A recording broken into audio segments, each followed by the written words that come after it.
Hey there, YTPC. It's your boy Cosmo, the Cat Dad Piper. Hope you're having a great day whenever, wherever you find this.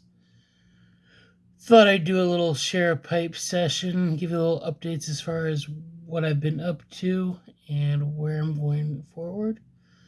I don't have any pipes with me though; those are safely in storage with Smoking Buddy Matt right now.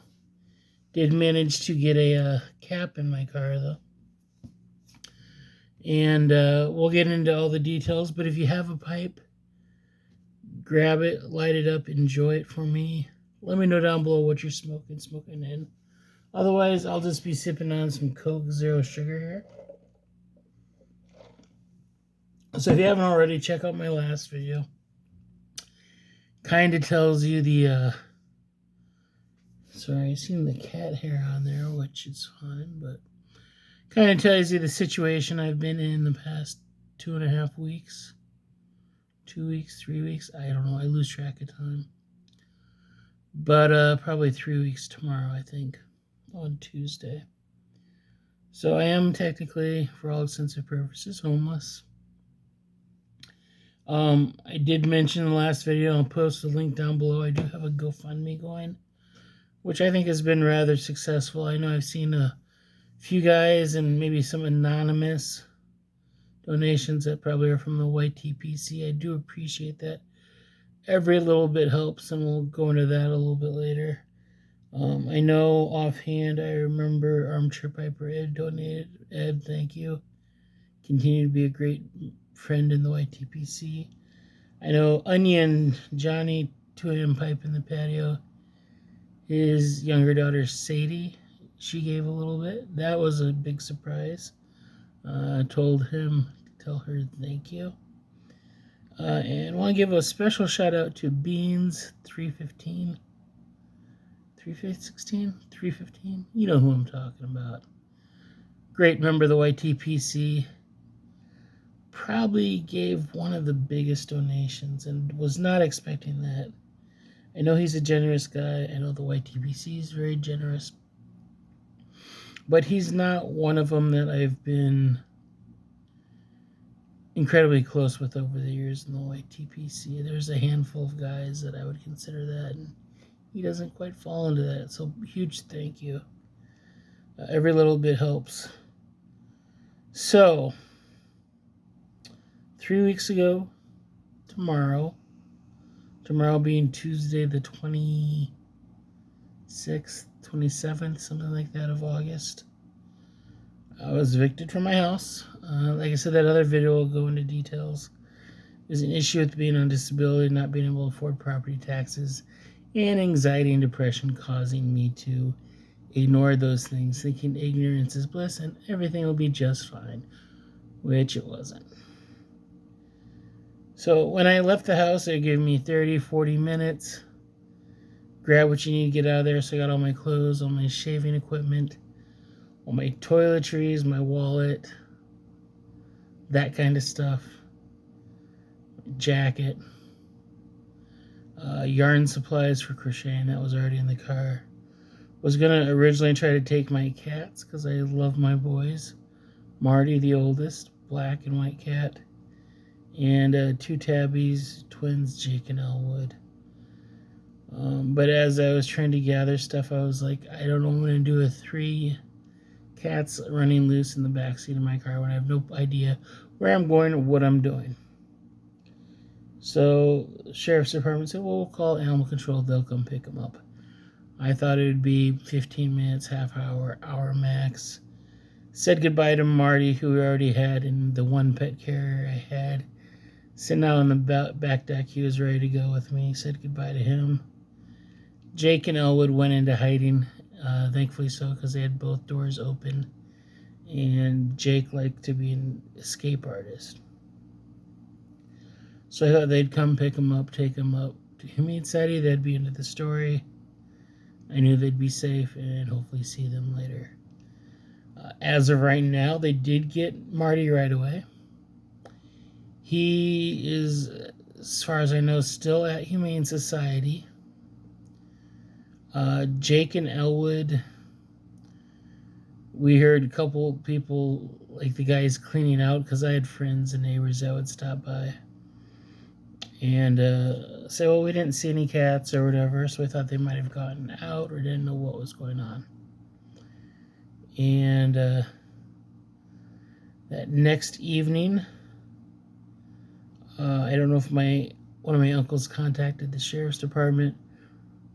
Probably the case, otherwise I don't know how they would have known to contact them.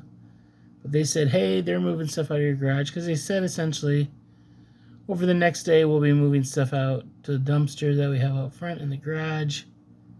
Come grab what you want. You have 24 hours to do so. So I ran over there, pulled a couple things I wanted. Matt came and got my pipe collection. Thank you, Matt. My three uncles, they took like a TV, an armoire that my dad built that I've had for years, made with church pews from the church that I grew up with, where they sold the pews when they remodeled. Record player, some records.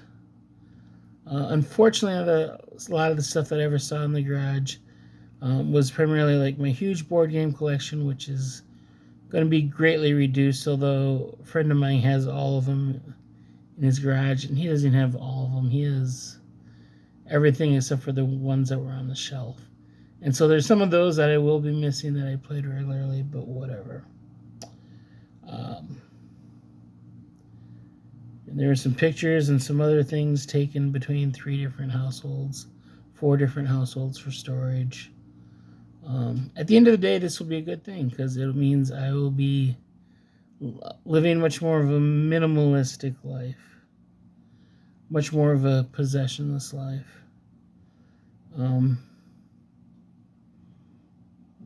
But there's going to be things I'm going to need to get once I get housing.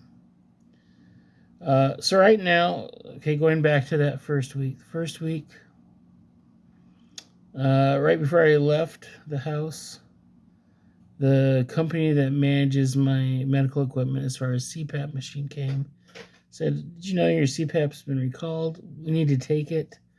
We'll swap it out once you get a new address, or once you're at a place a little bit more permanently. I said, okay.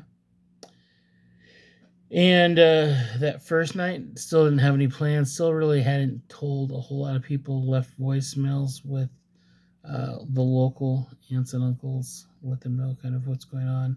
Had a friend, Laura, who's a huge help, kind of be an advocate for me, because it was a lot to let people know. This is probably going to be a long video, but we're getting there. We're about third to halfway there. And so that was day one. Didn't really have any plans. I hadn't really told my friends that helped the next day pick up games.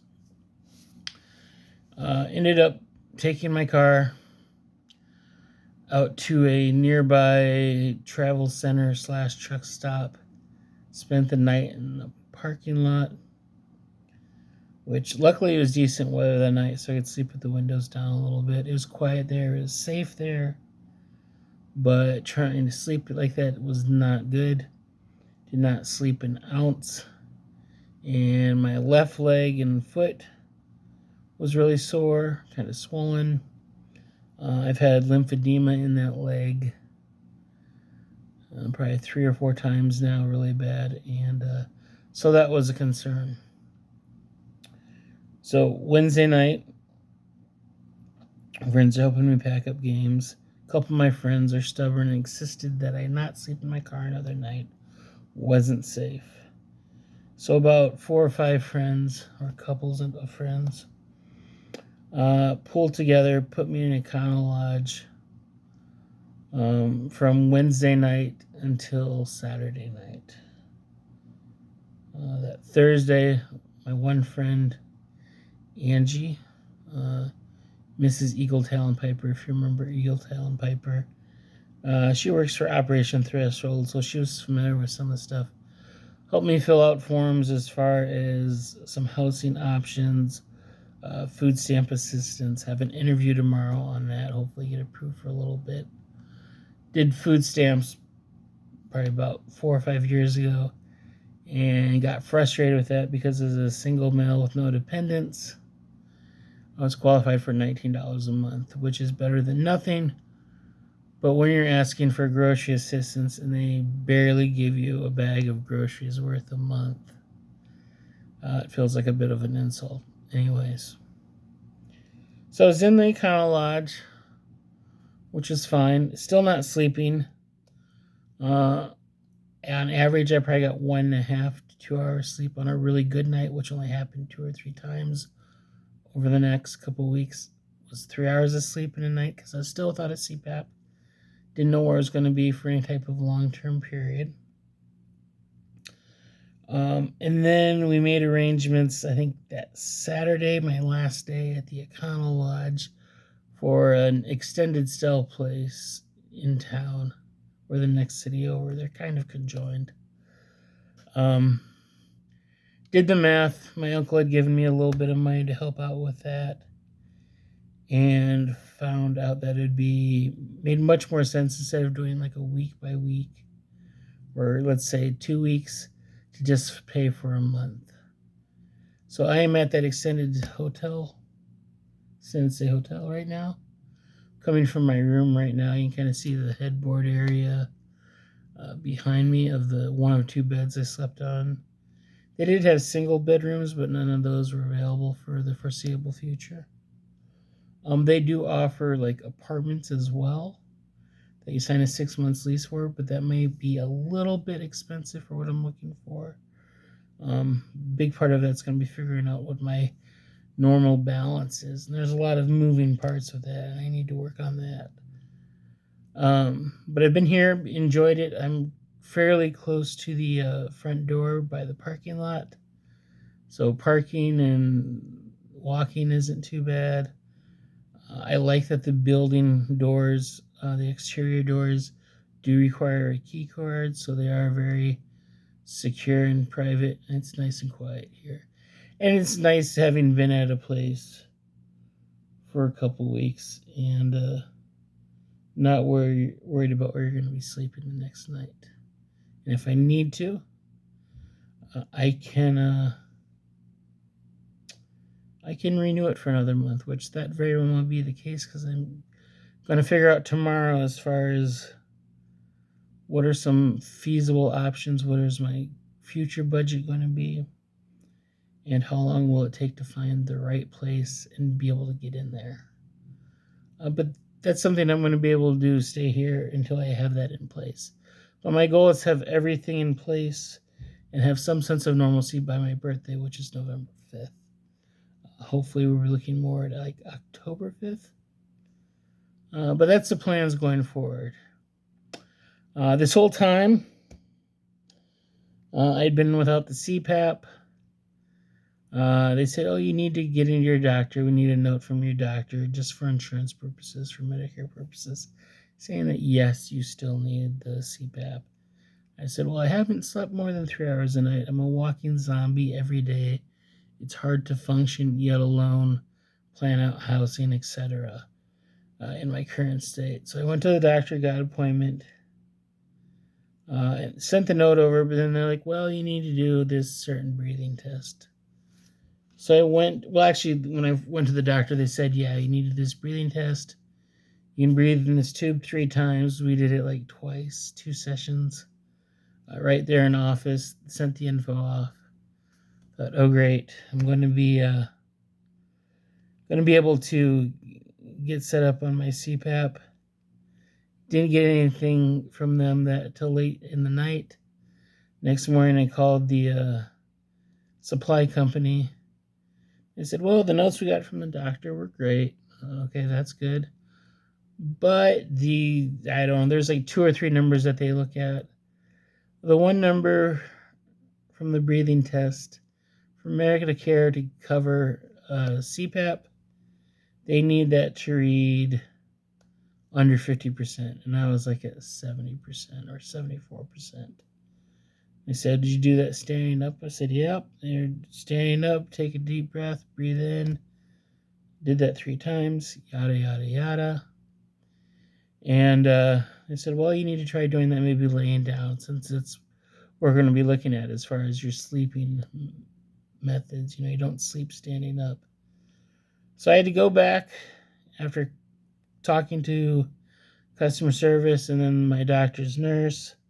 Had to rush in that morning to try to get it the same day. Did the test the first time, didn't get the number in. Second time, okay, I thought we got the number we had. I thought I was at 48%. They're like, we're going to get you what you need to get that taken care of. They sent that over. For whatever reason, they were looking at a different number, so it still wasn't good enough. But luckily, the medical insurance guy is like, we can get you set up on a BiPAP instead of a CPAP as a temporary thing. We can set the settings to what it would be on your CPAP, so it's essentially the same thing for you.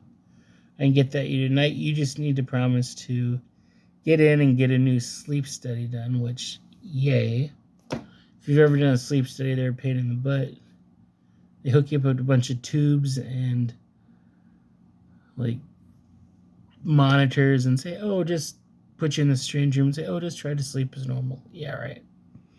So long story short, too long already. He finally showed up about 6:30, 7 o'clock that night. But I was grateful for that, got me set up on that. And he had to drive home, which was about an hour and a half, 2 hours away. So he had a long day. He did a lot to get me something, so I got to have a night of sleep. And so I'm now on my third night, and oh my God, it feels amazing. Went from sleeping 1.5 hours, 2 hours on average, often 1 or 0 hours sleep, to sleeping 6.5, 7 hours a night.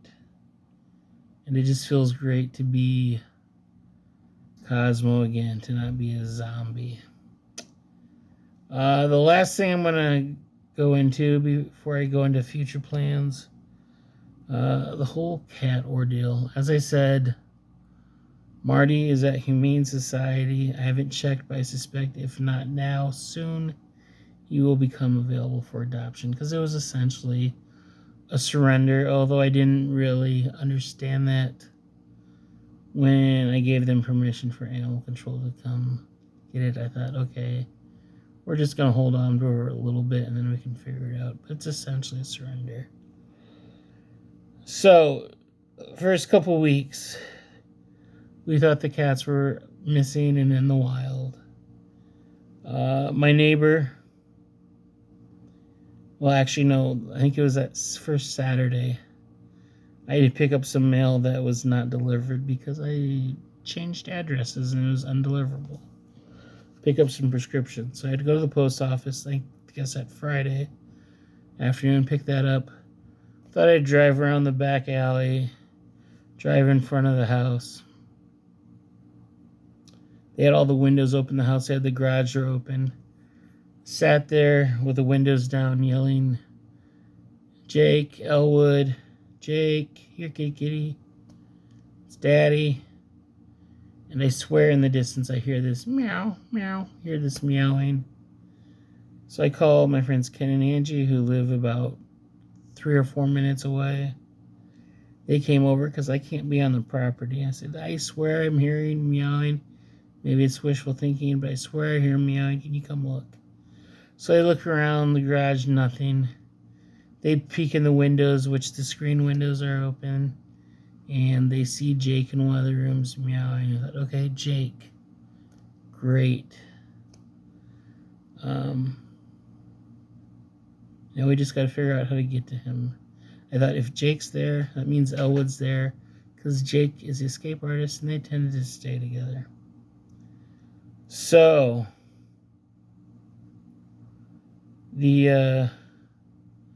we're trying to figure things out. We call, leave message with the sheriff's department, figuring they would have the key to get in. There's guys coming, going throughout the days, getting stuff moved out of the house.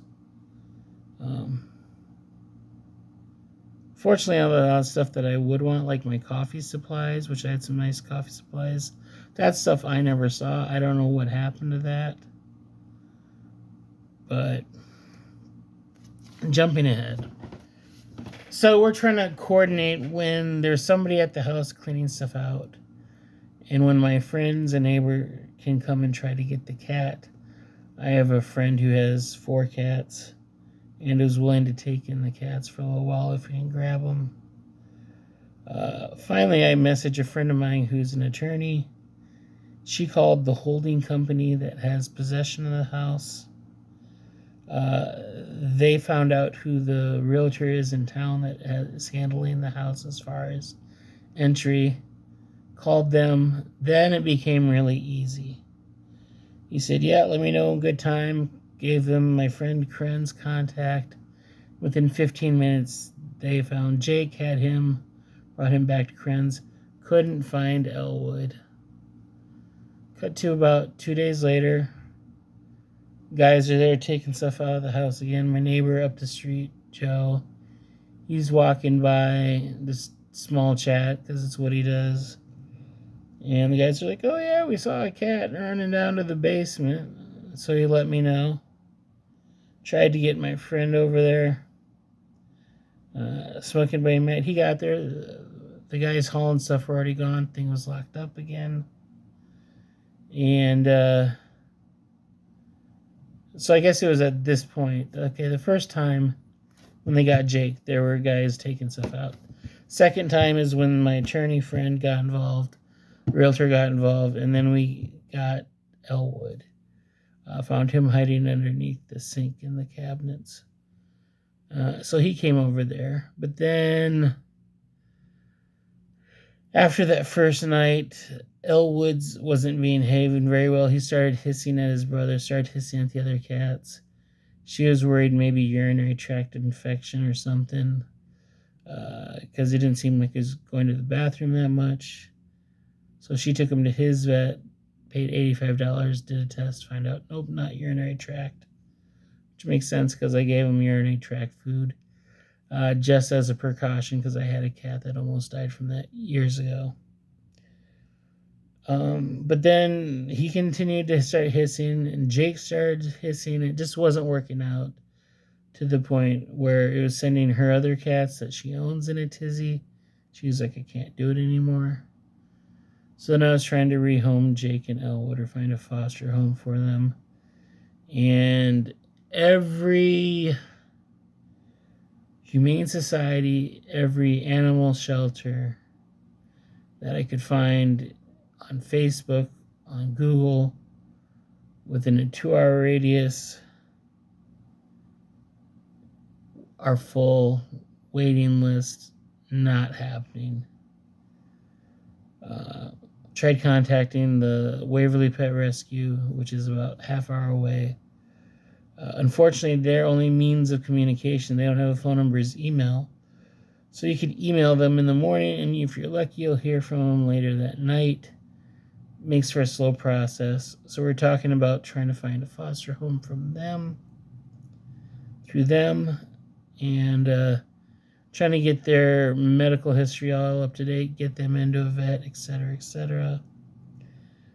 Meanwhile, a friend of a friend who I know from our board game community, I've met a few times, and friends with on Facebook, she reached out to me. She said she had a friend who's blind, has a seeing eye dog, but she's willing to take them in and kind of foster them.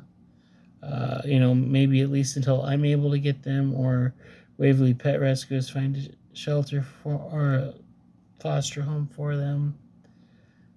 And I said, okay. And she said, well, her friend might also have another friend who lost a pet that might be able to take him in as well. I said, okay. So they went over to Kren's, got Jake and Elwood. And after that first night,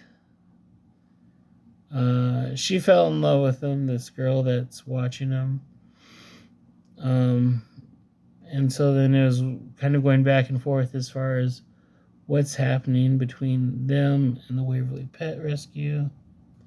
And getting him to Waverly Pet Rescue Vet, figuring they'll foot the bill. But then they would want to take the cats in and place them in their own foster home, or either get this girl certified for foster care for them. Long story short, and like I said, this has been about a week and a half, 2 weeks of just trying to figure out the cat situation as well as my own situation.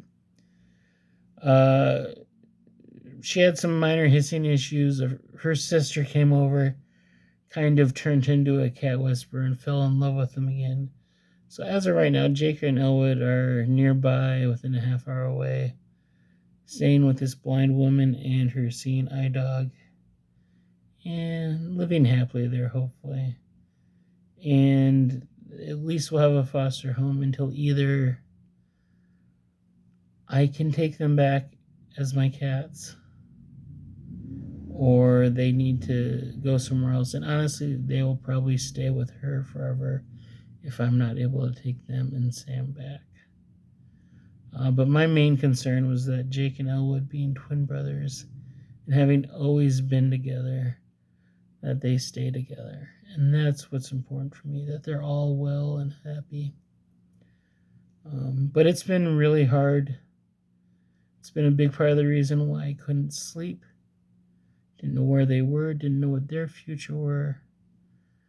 I don't know going forward with what I find for housing and what I'm going to be able to avoid for housing, that pets will be allowed. I hope I can find something in my range that meets what I need as far as housing. But unfortunately, whether pets are allowed, it's going to be a slim to none chance, and unfortunately can't really be a priority for me. Which breaks my heart, because they were my best friends.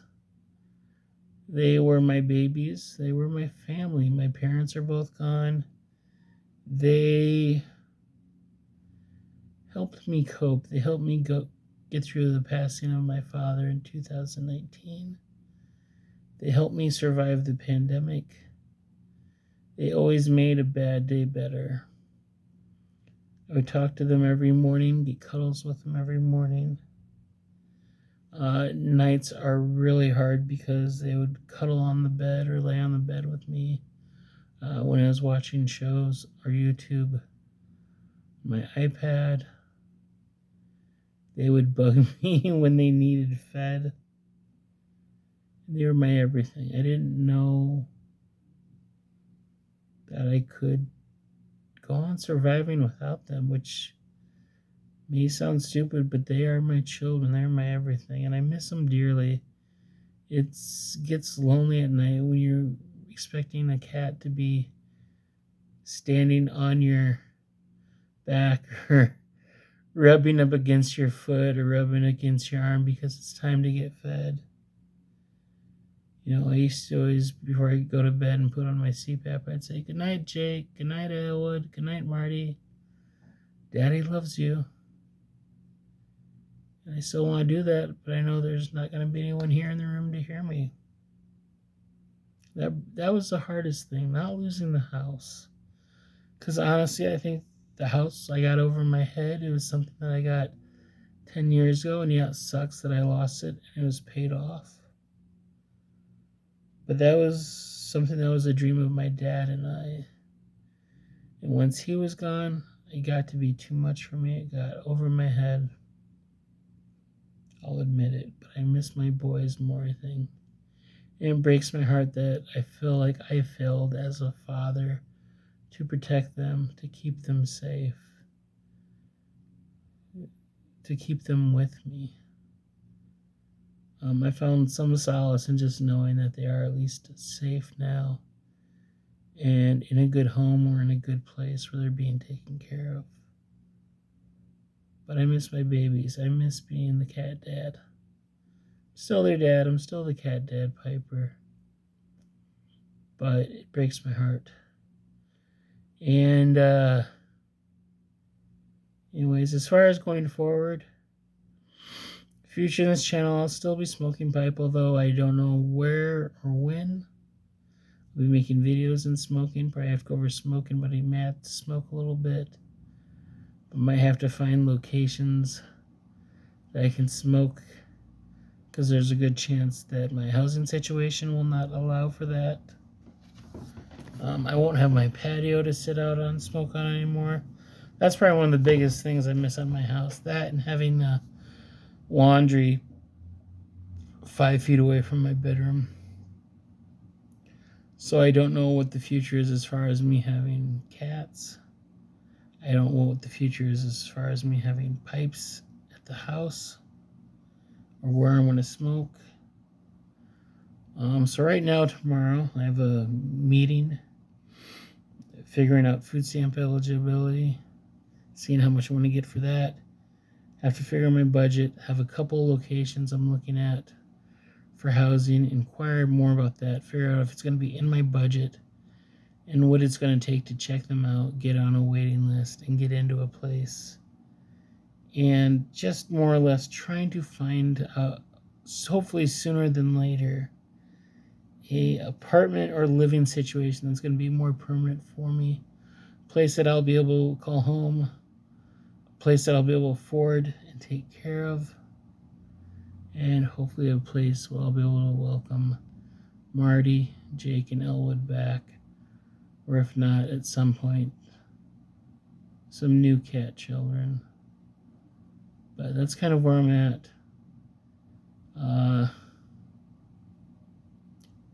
Say Cavendish in the comments to let me know that you made it through the end of this video. Didn't plan on making a 31-minute video, but I guess I had a lot to say. But right now, things are okay. A lot of the past is sorted out.